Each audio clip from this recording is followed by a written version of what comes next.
सिंध हुकूमत पर निज़ाम तालीम को लेकर तनकीद एक आम सी बात है एंड राइटली सो। जो अगर कंपैरिजन आप करें पंजाब और खैबर पख्तूनख्वा से सिंध के एजुकेशन का, तो वहाँ बड़ा कट थ्रोट कॉम्पिटिशन और बहुत क्वालिटी एजुकेशन होती है। बट सिंध पता नहीं क्यों लैग बिहाइंड करता था, लेकिन पिछले कुछ अरसे में इसमें कुछ हमें तब्दीली देखने को मिल रही है। पिछले एक महीने की अगर बात कर लें तो हमने आपको तो ऐसी फ़ीमेल टीचर से मिलवाया जो तालीम के शोबे में इस्तेमाल किया उन्होंने एआई, और उनके आइडियाज़ को सिर्फ हमने नहीं, पूरी दुनिया ने पूरी दुनिया में पज़ीराई मिली। और यूनेस्को की तरफ से जो मुकाबले करवाए गए थे उन प्रोजेक्ट्स की तारीफ़ की गई है। ज़बरदस्त तरीके के उनके प्रोजेक्ट्स हैं। और आज इसी मुकाबले में इनाम जीतने वाले एक और उस्ताद जो हैं वो हमारे साथ हैं, और उनका ताल्लुक भी सिंध के एक सरकारी स्कूल से ही है। हैदराबाद से उनका ताल्लुक है। कौन है वो साहब? ये है कलीमुल्लाह मेमन, और उन्होंने यूनेस्को के तालीमी मुकाबले में गेमिफिकेशन लर्निंग की कैटेगरी में इनाम हासिल किया। अभी गेमिफिकेशन लर्निंग क्या चीज़ होती है, किस तरीके से ये बच्चों को पास ऑन की जाती है इसकी तालीम, और क्या होता है, अवार्ड याफ्ता उस्ताद कलीमुल्लाह मेमन हमारे साथ मौजूद हैं। कलीम साहब, अस्सलाम वालेकुम, बहुत बहुत शुक्रिया आपके वक्त का।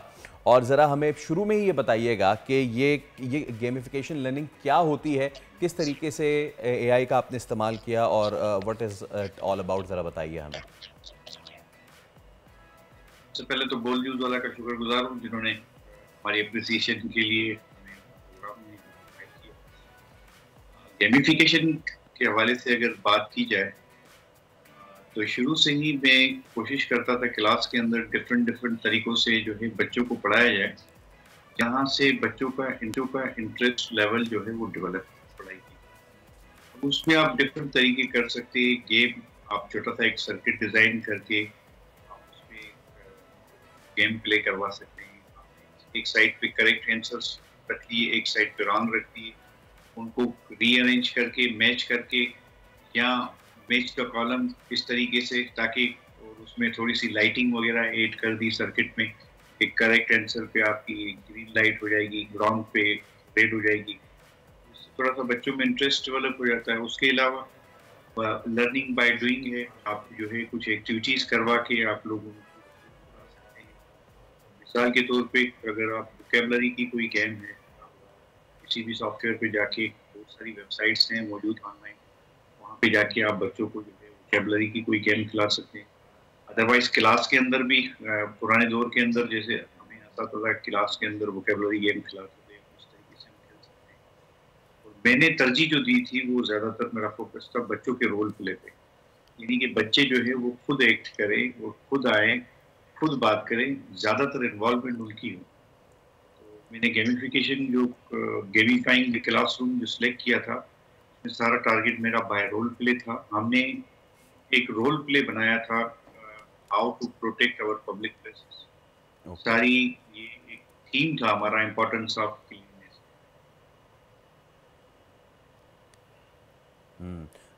कलीम साहब, ये तो आपने बड़ा ज़बरदस्त जो है, ना सिर्फ ये कि एआई का आपने इस्तेमाल किया लेकिन डिफरेंट टेक्निक्स भी। अच्छा, अब ज़रा इस मुकाबले की बात कर लेते हैं जो आपने जीता और पूरी दुनिया ने इसको क्लेम किया। कितने इसमें मुल्क पार्टिसिपेट कर रहे थे, कितने पार्टिसिपेंट्स थे ओवरऑल? चाहिए ओवरऑल तो वर्ल्ड वाइड इन्होंने इनविटेशन दी थी, लेकिन जो इनके वक्त के मुताबिक 25 कंट्रीज ने जो है 235 प्रोजेक्ट सबमिट करवाए।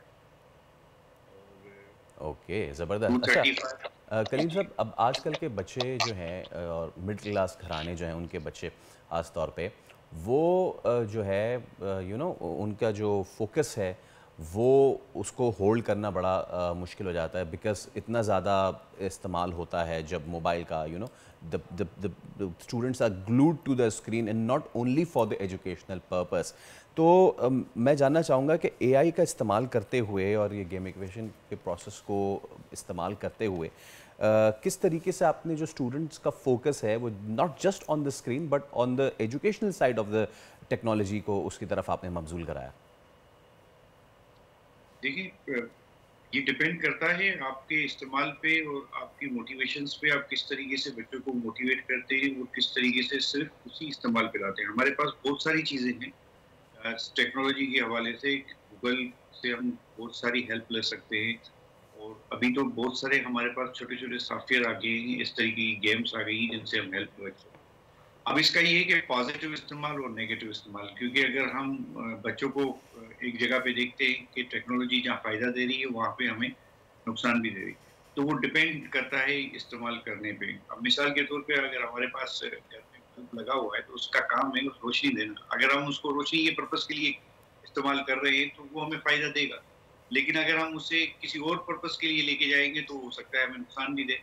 तो यहाँ पे भी मोबाइल का भी इस तरीके से, तो बच्चों को हम गाइडलाइन जो है वो इस तरीके से दी जाती है या इस तरीके से गाइड किया जाए क्लासों के अंदर कि वो सिर्फ और सिर्फ अपनी पढ़ाई की तरफ ही राग़िब हों।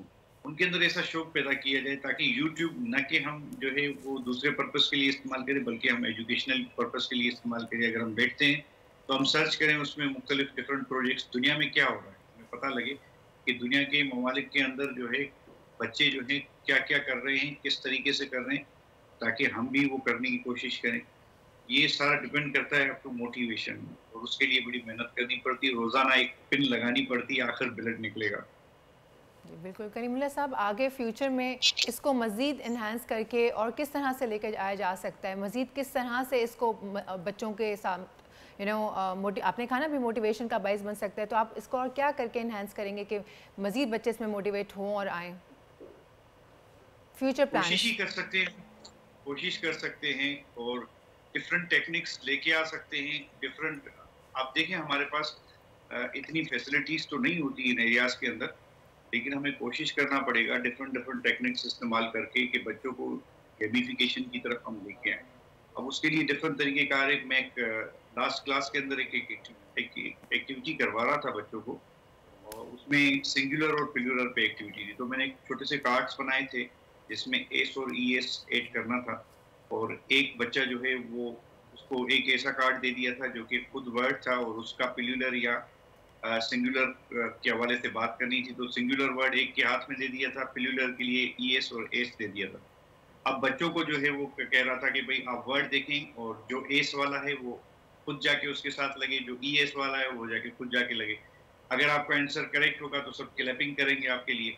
तो इस तरीके से बच्चों में शौक आ रहा था, मैं देख रहा था बच्चे मजे से करने में लग गए, और वो बच्चे जो क्लास में आपको वैसे जवाब नहीं दे रहे थे वो इस गेम के जरिए से बेसिकली एक इंटरैक्टिव सेशन आपने कर दिया ना। वैसे कलीमुल्लाह साहब, एक सवाल है मेरा, इस जो टेक्निक आप यूज़ कर रहे हैं इसको तो पहले फिर टीचर्स की अपनी ट्रेनिंग्स भी रिक्वायर्ड हैं, आप टीचर्स को भी फिर वर्कशॉप देंगे ताकि सारे ही टीचर्स अगर इस तरह की एआई को इस्तेमाल करते हुए अगर अपने अपने सब्जेक्ट्स को पढ़ाते हैं तो मेरे ख्याल से मामलात और मज़ीद आसान और इन्जॉय भी करेंगे बच्चे। इंशाल्लाह फ्यूचर में अगर ऐसे मौके मिले तो ज़रूर। बाकी कोशिश तो यही है, जिस जगह पे मैं काम कर रहा हूँ वहाँ पे जो मेरे अराउंड जो असतज़ा का दायरा आता है उनको मैं ज़रूर गाइड कर रहा हूँ।